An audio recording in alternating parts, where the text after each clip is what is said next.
Dans une ville animée et bruyante d'Afrique centrale, vivait un homme du nom de Martinez Zola. Animateur radio à la voix grave et au charisme perçant, il était connu pour sa quête de la vérité. Dans son émission quotidienne, Les Murmures de la ville, il dénonçait les abus de pouvoir, la corruption et les sombres secrets qui rongèrent les fondations de son pays. Chaque mot prononcé était une flèche décochée vers des ennemis invisibles mais puissants. Mais derrière le micro, Martinez savait qu'il marchait sur un fil. Appels anonymes, menaces soufflées dans la nuit et regards lourds de sens ne faisaient que confirmer qu'il jouait avec le feu.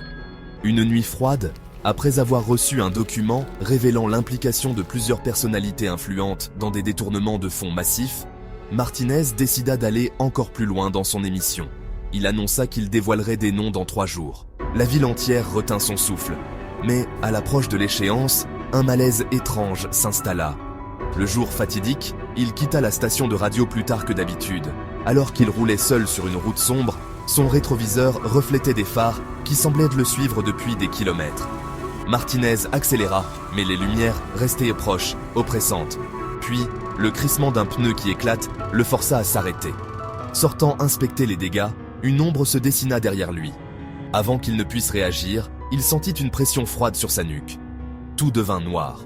Martinez se réveilla dans un endroit sinistre, une sorte de bâtiment abandonné aux murs suintants et à l'odeur insoutenable. Ses mains étaient liées derrière une chaise. Face à lui, une silhouette encagoulée se tenait dans la pénombre. « Tu parles trop, Martinez !» murmura une voix froide et rauque. « Ceux qui s'aventurent dans les ténèbres doivent être prêts à s'y perdre. » La silhouette s'approcha, tenant un objet métallique brillant. La nuit fut un tourbillon de douleur, de cris étouffés, de souffrance. Martinez comprit qu'il ne sortirait jamais vivant de cet endroit. Quelques jours plus tard, son corps mutilé fut retrouvé à l'entrée de la ville.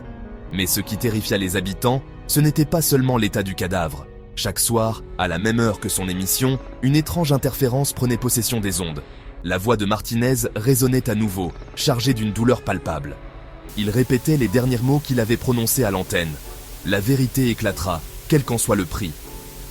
Ce phénomène persista, terrifiant ceux qui osaient tendre l'oreille. Certains affirmaient voir son ombre errer près de la station de radio ou du lieu de son enlèvement. D'autres pensaient qu'il hantait ceux qui avaient du sang sur les mains, provoquant accidents ou morts mystérieuses. L'histoire de Martinez Zola devint une légende urbaine, un avertissement pour tous ceux qui abusèrent de leur pouvoir ou tentaient de museler la vérité. La ville, désormais hantée par le souvenir de l'homme, avait retenu la leçon. Quand on réduit au silence la voix de la justice, elle trouve toujours un autre chemin pour se faire entendre. Inspirés par Martinez, des journalistes courageux ont continué son combat, mais toujours avec prudence, car dans l'ombre, les ténèbres rôdaient encore.